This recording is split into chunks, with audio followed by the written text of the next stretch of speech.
Let's understand the structural representation of organic compounds. From the molecular formula, we can come to know the number and the types of various atoms present in the molecule, isn't it? But when we write the structure, then only we can see how these atoms are linked with each other. And the structures of organic compounds are represented in several ways. And this is one method, that is complete and the condensed formulae. We had learned in chemical bonding that Lewis structures are the simplest method of representing any molecule.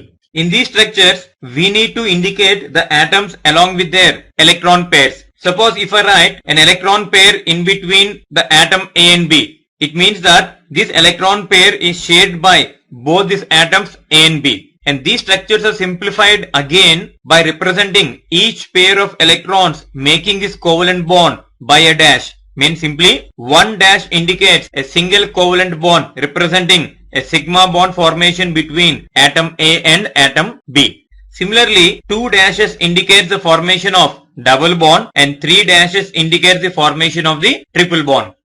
And it's not necessary here for the case of organic compounds to represent the lone pair. So it's optional. If we want, we can represent the lone pair of electrons, otherwise not. This entire structure is called as the complete structural formula. See the example. This is ethane, in which carbon forms separate single bonds with 3 hydrogens, and this carbon also forms separate single bonds with 3 hydrogens, and there is a carbon-carbon single bond. And here in the case of ethene, you can see the carbon-carbon double bond, and in the case of ethine, you can see the carbon-carbon triple bond. So this is how we represent the complete structural formula in terms of dash, and each and every dash indicates one bond. So 1 dash indicates single bond, 2 dash indicates double bond, and 3 dash indicates triple bond.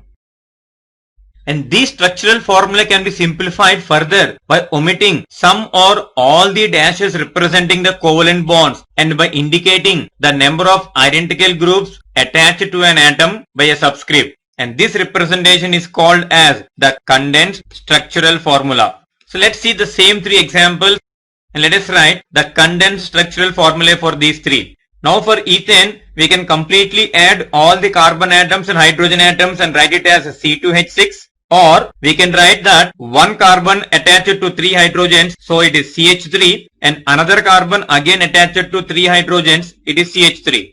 And no need to write a dash between this carbon and this carbon. That can be omitted. So all these individual hydrogens, we can make it as a group here, CH3 and another CH3. So similarly, how can you write for the case of ethene? By simply adding all these, we get C2H4, or separately writing this one as one group, that is CH2, and representing the double bond is always compulsory, CH2. So CH2 double bond, CH2.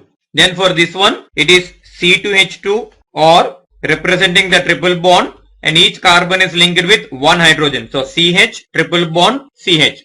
So this method is the complete structural formula, and this is the condensed structural formula. This is the second method, that is the bond line structural formulae, and it is the simplest and short and convenient method of representing organic molecules. In this method, the carbon-carbon bonds are shown by lines drawn in zigzag manner in this way. And in this format, each vertex, means this point, indicates a CH2 group, and each terminal line is CH3. And this indicates CH3. This also indicates CH3. And all other these vertex indicates CH2. It is like this. And in this case, no need to write the atoms of carbon and hydrogen. Here we need to write only the atoms other than carbon and hydrogen. See this example. So what's this? I simply say that this is pentane. And how this is pentane? When I extend and write, it becomes like this. CH3, this is CH2, another CH2, then CH3. The two ends of the line indicate 2 carbon atoms. And the terminal carbon atom is definitely linked to 3 hydrogen atoms if it is not forming bond with any other atoms. And these carbon at the vertex, they form bonds with 2 hydrogens, provided they are not forming any other bonds. So we need to write CH2. See another example. This one we can write like this. This is carbon, another carbon, carbon, N carbon. And there is one more line here which indicates one more carbon. And this is the carbon skeleton for this particular molecule. And all remaining valencies are satisfied by hydrogen, means CH3. And again, here it is CH3. As this carbon is already forming 3 single bonds, there will be one hydrogen, that is CH, and this is CH2, and this is CH3. And this compound is nothing but isobutane. So at this moment, I am not emphasizing on writing the names of these compounds. Forget about the name, why it is isobutane. Just simply see how this structure can be written in this particular format. So we are eliminating all the carbon atoms and hydrogen atoms. Simply we are writing in terms of lines drawn in zigzag manner. See this example. So how to write for this compound? Again same way. This is the carbon skeleton and one chlorine is attached to this carbon and all the other valencies are satisfied by hydrogen. This is CH2, this is CH2 and this is CH3. Of course the name of this compound is 3-chlorohexane. See this one. This one we write like this. So this particular structure is written in this particular way in the bond line structural formulae method. Let me give you some more examples where other than carbon and hydrogen atoms are involved. If I write ethyl alcohol, this is the formula of ethyl alcohol, CH3, CH2, OH. So there are 2 carbon atoms. So in this bond line method, we need to make a line like this. And this is one carbon and this is the other carbon. And this carbon is attached to one OH group. So we write OH here. As this carbon is forming only one bond, it can form 3 more bonds with hydrogen. So this is CH3 and this is CH2. Is it not satisfying this formula? Yes. So simply we can write like this, OH. This is how we represent ethyl alcohol in this bond line method. Let me take another example, acetic acid. What is the formula of acetic acid? As it is CH3COOH. Now how to write in this format? So there are 2 carbons. So when we draw a line, definitely at both the ends we have 1 carbon each. These are the 2 carbons. Now let us take this carbon is this one. So this is CH3. We need to know one more thing, that COH group, we write it exactly like this. This is C double bond O and OH group. And this is attached to the carbon of the CH3. So that is the reason why this one, here I write a double bond, here I write a single bond. So I need to attach oxygen here and OH group here. It is simply like this. This is the one, isn't it? So now tell me, what does this compound represent?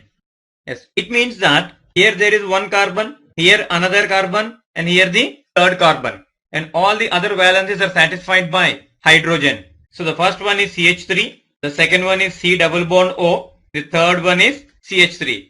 Means the 3 carbon atoms are like this. This carbon is attached to 3 hydrogens, again 3 hydrogens, and this is the case where carbon is attached to oxygen, and this is nothing but acetone. This is how we represent the structures of organic compounds in terms of bond line method.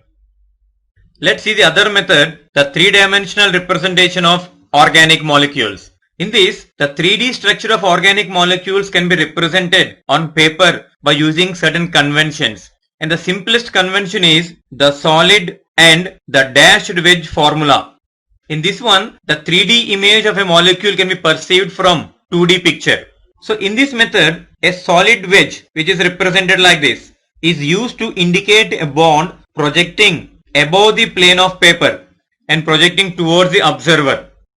While a dashed wedge, which is represented like this, is used to indicate the bond lying below the plane of paper and projecting away from the observer. And the bonds lying in the plane of paper are shown by normal lines.